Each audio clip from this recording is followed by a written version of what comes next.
Donc c'est vrai que avec la ménopause, la peau, elle a tendance à être beaucoup plus sèche, de mon point de vue. Et donc ça amène à avoir un contact qui est beaucoup plus doux, qui apporte aussi une notion de fluidité. C'est important de ramener la femme à toute la globalité de son corps, parce que quelquefois elle peut être séparée. C'est une femme en général qui a eu beaucoup de réflexion, qui a beaucoup d'expérience, et donc de continuer à la connecter à la conscience de son corps. Parce que les règles, justement, c'est ça, c'est ramener au ventre, c'est ramener à la connexion du corps. Et quand donc les règles s'arrêtent, il peut y avoir un petit peu ce décalage où la personne va rester uniquement dans sa tête et les énergies vont circuler d'une façon différente au niveau, par exemple, du bassin, au niveau des jambes. Et c'est pour ça que je vais utiliser des huiles essentielles de citron, de pamplemousse, qui ont aussi des effets sur la peau, sur le côté circulatoire, parce que bon, ben voilà, le corps s'use et il a besoin justement un petit peu de tonicité, mais tout en ayant de la douceur et quelque chose qui soit fluide en fait. Après, il y a des huiles essentielles comme le géranium aussi qui vont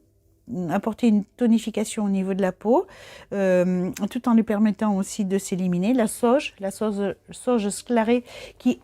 elle va aider sur tous les troubles que l'on peut trouver en rapport avec la ménopause, comme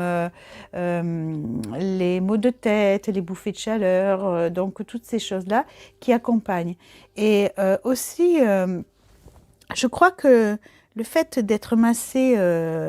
par une femme aussi, il y a aussi un autre regard, c'est-à-dire qu'en tant que femme, il y a aussi un rapport aussi de communication, de compréhension.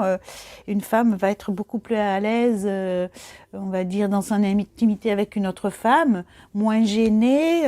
par rapport, par exemple, si je vais masser le ventre, forcément l'avant du corps va être dénudé, donc il y a un rapport à la poitrine, il y a un rapport au ventre, et ce ventre, eh bien voilà, il a de l'énergie, il contient toujours de la vie, mais cette vie, elle sera plus transmissible dans la chair, mais elle continue à être transmissible au niveau de la créativité, au niveau de tout ce que l'on peut continuer à produire en tant que femme. Donc la femme n'est pas uniquement que dans une production, on va dire,